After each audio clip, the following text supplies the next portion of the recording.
then my birthday. After a day filled with love and my roommate surprising me with gifts, the two of us sat down wondering when the news would come, or if it ever would.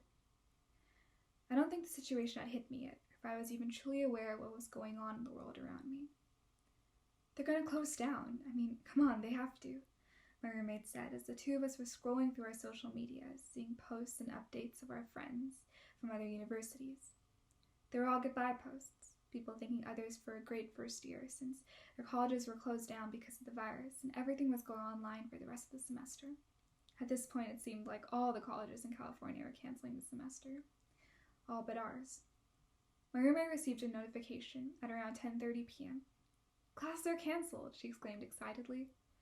I was excited too until I read the email myself. All performance-based classes were exceptions? Does that mean I won't be able to go home?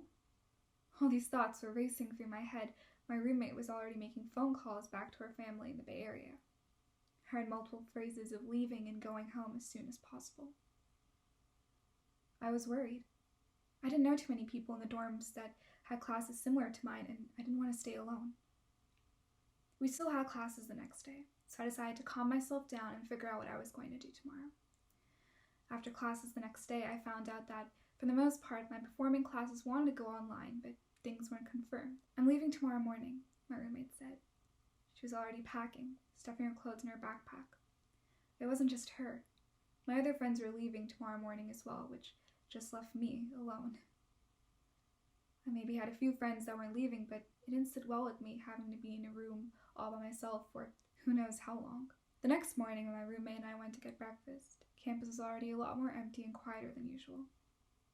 I then spotted a boy pushing a large cart on wheels with furniture in it towards his van.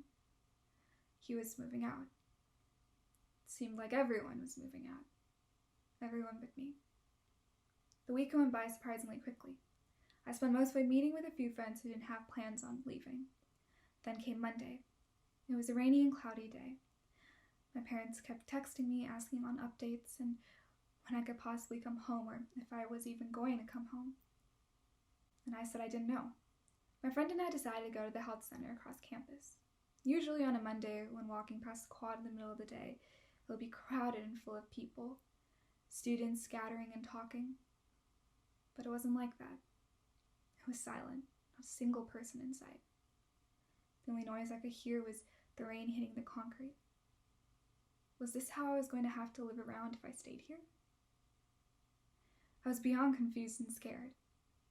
One of my professors said that he also wanted us to meet after spring break and for our finals, and that meant that I was going to have to stay here until May, just staying in isolation and silence, far away from home, without my friends, without any support system. That evening, to my relief, everything changed.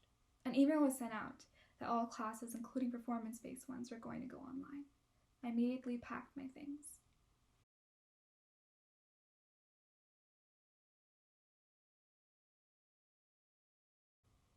It's the morning that I'm leaving. I barely got any sleep that night before, maybe because I was excited, nervous, or a bit of both. I woke up early feeling multiple emotions, but I knew that I mostly just wanted to go home. I decided to go get breakfast before I left. It was kind of early in the morning, so usually not many people would be around anyways, but there would still be someone or the other.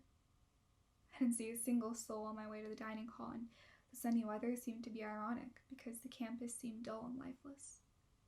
Absent-mindedly thinking about my flight that I was going to board in an hour or so, I didn't read the sign that was plastered at the front door.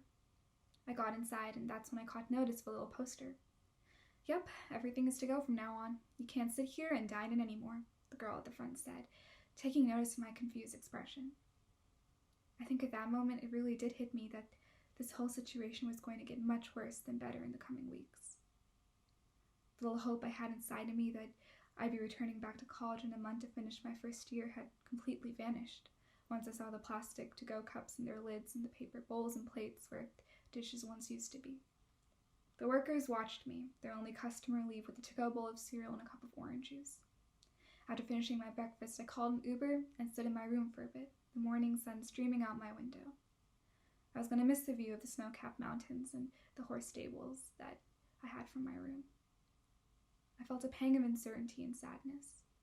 with the thought of the possibility of not coming back to my room, my second home. My Uber came and I got in. I felt paranoid. It was silly, but I wasn't sure of the safety measures people were taking outside of campus, since I only stayed sheltered in the dorms throughout this whole crisis. My friend even provided me with a tube of pocket sanitizer, and he even gave me a mask just in case. I thought I was paranoid until I saw my Uber driver continuously applying sanitizer onto his hands at every other stop sign. I realized something at that moment. The truth was we were all scared. The airport wasn't too empty, but there definitely wasn't as many people as I was used to seeing. People around me were wearing masks and gloves. When I got to my gate, everyone was sitting spaced out from each other, a few chairs in between each individual. My flight was empty. This was probably the first time I'd ever sat in a flight with such few people. There were maybe 40 of us. After we all sat down, each of us had rows to ourselves. I looked at my surroundings and saw people grabbing handfuls of disinfectant wipes and wiping down the airplane seats and seat belts, the tray tables, even their entire row. This was definitely something I never thought that I would see. I landed soon and my dad came and picked me up. Once I came home, my mom was so excited to see me. She leaned in for a hug, but remembered where I'd come from and backed away. "First, go take a shower. Keep the suitcase at the door and immediately put your clothes in the laundry basket," she ordered. The virus really changed the situation for all of us. Usually I'd be embraced by my parents in welcoming hugs, but when I came back home, instead I felt like a guest in my own house. I couldn't go anywhere until I was clean. I was at least relieved to be back home with my family, but I knew things in the outside world would be very different for a while.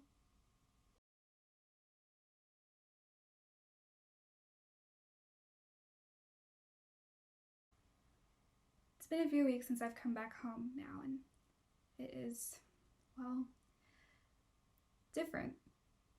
The outside world seems relatively quiet. Back in high school, when I tried to study or do anything in my room, there were always kids yelling and playing outside. Now it's mostly just silence. The occasional baby crying or car driving down the street. And birds chirping throughout the day. I started online school and that's been different as well. It feels weird, being connected to my peers but being so far away from them at the same time. We all have the same laptop and phone screen separating us. My days are spent sitting in my room in front of a laptop screen all day. Classes, homework, everything. It's all online. Coming back home from college usually means me being able to go outside and see all my hometown friends and spend time with them. Can't do that anymore. It feels strange coming back home after living in the dorms for the past couple of months. My friends aren't just a couple of doors away from me anymore. And it's a lot more quiet. Honestly, lately I've just been feeling bored and completely demotivated. Online classes aren't the same and it feels like the drive I had.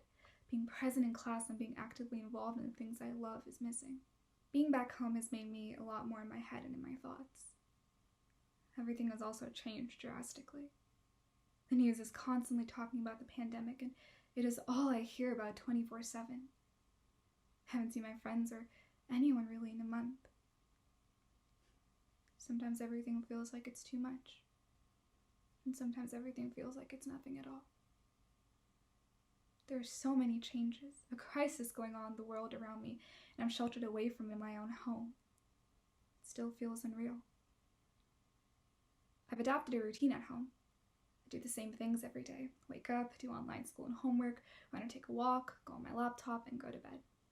And the cycle repeats the next day and the day after that. I don't know when things will get normal again, but for now I guess this is our new normal. And I'm still getting used to it. Hopefully things will get better soon, but for now, I'm stuck at home, watching and interacting with the world around me through a screen.